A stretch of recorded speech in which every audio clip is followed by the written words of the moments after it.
பகவத்கீதையில் 8வது சாப்டரில் 9வது ஸ்லோகம்.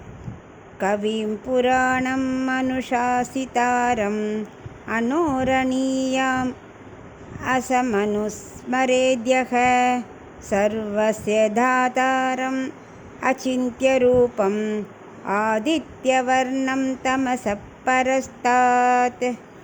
இப்போ இதுக்குள்ளே அர்த்தத்தை பார்க்கலாம்.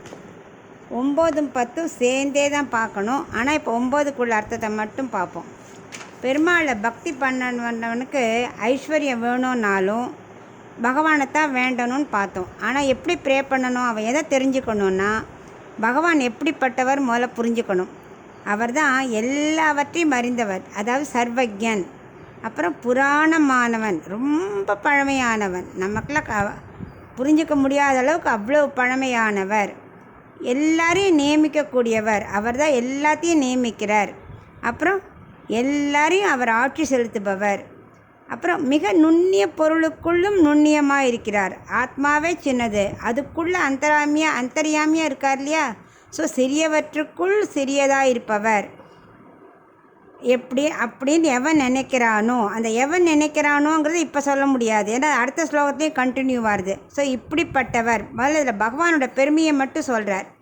அதாவது கவிகி அப்படின்னா எப்படின்னா, பகவானை பற்றி ஐஸ்வர்யார்த்தி நினைக்கணும். யார் எல்லாத்தையும் தெரிஞ்சுட்டு இருக்காரோ அவர் தான் ஞானம் உடையவர் சொல்கிறோம். அவரை தியானம் பண்ணணும், யாரையானு தியானம் பண்ணக்கூடாது. எல்லாத்தையும் தெரிஞ்சுட்டு இருக்கிற ஒருத்தர் இருக்கா இல்லையா, சர்வஜன், அப்படிப்பட்ட ஞானமுடையவரை தியானம் செய்யணும். இப்போ ஐஸ்வர்யார்த்தி வேண்டின்னு வந்தாலும் அவர் என்ன நினைக்கிறார், மெல்ல மெல்ல அவனை நம்ம பக்கம் இழுத்துடலாம் அப்படிங்கிற ஞானம் உள்ளவர் தான் கவிகி. 2வது புராணம்ங்கிறார் இல்லையா, அது என்னென்னா ரொம்ப பழமையானவர் தான். ஆனால் எப்போ சேவிச்சாலும் நமக்கு ஆனந்தமாக இருக்கு இல்லையா, அலுப்பு தட்டுறதா. இப்போ நம்ம ஒரு பொருள் வாங்குகிறோம் இல்லை சாப்பிட்றோன்னா 2ஆம் தடவை பிடிக்காது, கொஞ்ச நாள் அது அலுத்து போயிடும். ஆனால் பகவான் அப்போதே ஆறாவம்புதன், என்றைக்கும் புதுமையாக தோன்றவர், நமக்கு பார்த்து பார்த்து ரசிக்க தோன்றும். அது மாதிரி எல்லாத்துலேயும் அவர் தான் ஆட்சி செலுத்துபவர். உள்ளத்திலேருந்து ஆட்சி பண்ணுறார், எல்லா இடத்துலேருந்து அவர் தான் ஆட்சி பண்ணுறார்.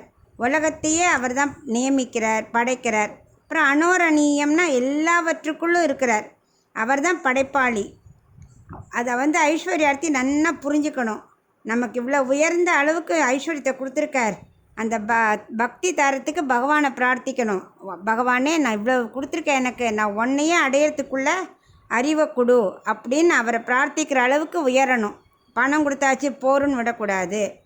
அப்புறம் அவரோட உருவம் எப்படி, நினைக்க முடியாத அளவுக்கு உருவம், மனதிற்கு அப்பாற்பட்டது. அவருடைய ஒளி எப்படி இருக்குன்னா, எத்தனை பேர் சூரியனை எரித்தாலும் சரி அவருடைய திருமேனியில் உள்ள ஒளி துளி கூட குறையாது. ஏன்னா சூரியனுக்கு ஒளி தரதே அவருடைய திருமேனிலேருந்து தான். அப்புறம் பிரகிருத்தியான இவ்வுலகம் இருக்கு இல்லையா, அதுக்கு அப்பாற்பட்டது அவரோடது. அவர் அப்ராக்கிருத திருமேனி. அவர் நித்திய மண்டலத்தில் இருக்கார். இது எல்லாத்தையும் ஒருத்தர் புரிஞ்சுக்கணும். எல்லாவற்றையும் படைக்கக்கூடியவராக, நினைப்பதற்கரியாதான உருவம் படைத்தவர். 1 கோடி சூரியனை ஒன்றா சேர்த்து பார்த்தாலும் எவ்வளோ ஒளி தருமோ அதை விட அதிகமாக ஒளி தரக்கூடியவர். அவர் தான் ஒளி எல்லாத்துக்கும் கொடுக்குறார். அப்படிப்பட்ட அது மட்டும் இல்லை, மூல பிரகிருத்தியை தாண்டி நித்திய மண்டலத்தில் இருப்பவர். அப்படி மட்டும்தான் அப்படிப்பட்ட பெருமை உடையவர் அப்படின்னு நினச்சிட்டு விட்டுட்டார்.